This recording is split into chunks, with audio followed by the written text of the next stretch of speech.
And sure enough, here it is, and better than ever. Shy Guy Bazaar is already like one of the best Mushroom Cup tracks in the entire series, but this is just a whole new level. First of all, literally the entire track is here as it was. It's entirely preserved, nothing is cut, down to these little like jars with the snakes inside. Like I would have bet money that Nintendo would remove these jars with the snakes inside. But the thing that really propels this remake of Shy Guy Bazaar isn't just that everything is as it was.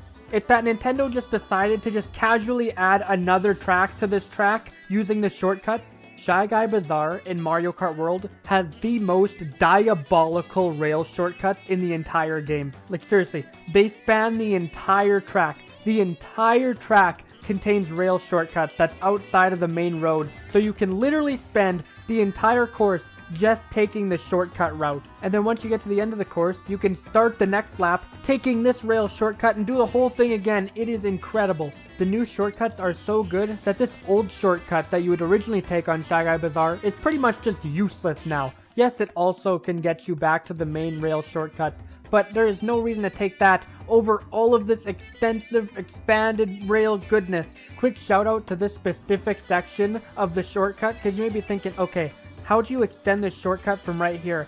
But you have to take this jump right off this ramp right here at just an angle where you land on this wall without going too high or too low, because if you do either of those two things, you are majorly screwed. It is so difficult yet so rewarding when you actually land that. And also another quick shout out to this Daisy's Palace section of the course. Again, doesn't factor into my ranking, but I do want to give a shout out to this section because it's a completely new section. They didn't have to add it, but I will say that a lot of people are saying that this should be its own course. I don't think this section is interesting enough to be its own course. Maybe it would work as a battle map though. If I had to give like a quick nitpick as to one thing I don't really like about Shy Guy Bazaar, it's the fact that the course is set at daytime during the Grand Prix, and I really don't think this course looks anywhere near as good at daytime as it does at nighttime. But that's such a minor visual issue in the grand scheme of things. Overall, this track is absolutely phenomenal. This is how you reimagine a retro course in Mario Kart World. And I am glad that this is the game where this track officially returned.